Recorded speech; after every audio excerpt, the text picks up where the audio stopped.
Hang on to your pocketbooks. In Washington, they're talking tax reform again. I'll be right back. From time to time, I'm going to talk about loopholes in the tax laws, and this is one of those times. Politicians dearly love to make the people believe they have some magic way of extracting taxes from some mysterious they who are not now paying their fair share. Under the guise of tax reform, they would have us believe that we'll all be home free, or partly so, just as soon as they close the loopholes and catch up with that mysterious they and make them cough up. Congressman Corman of California introduced a bill into Congress, H.R. 1040.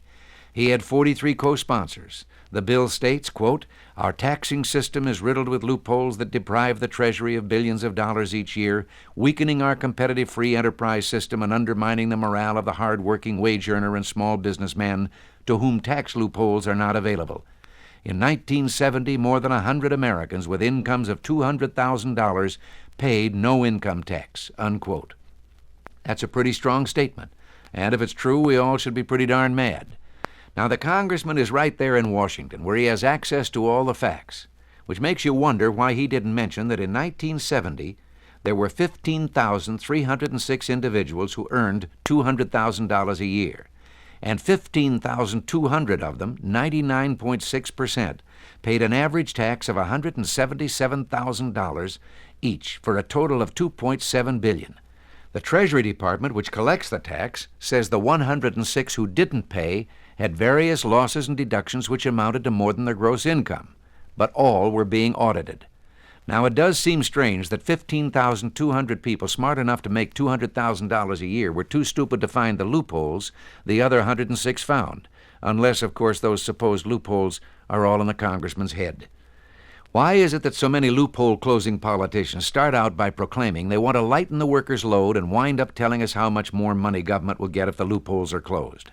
Just once, I'd like to hear one specify the loophole he wants closed and then how much of the citizens' tax burden will be relieved. Take the oil depletion allowance. If it were eliminated totally, the government would get $1 billion or less, and the government spends that much every single day. The truth is, most of what our politicians call loopholes are the deductions the working people depend on to keep their income tax from being more intolerable than it is.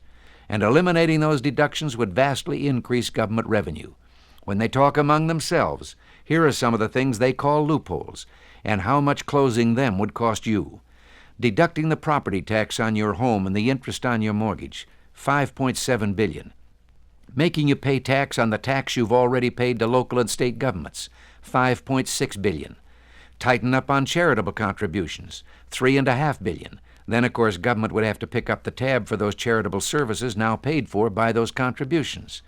Not allowing you to deduct your doctor bills would mean another $3 billion out of your pocket.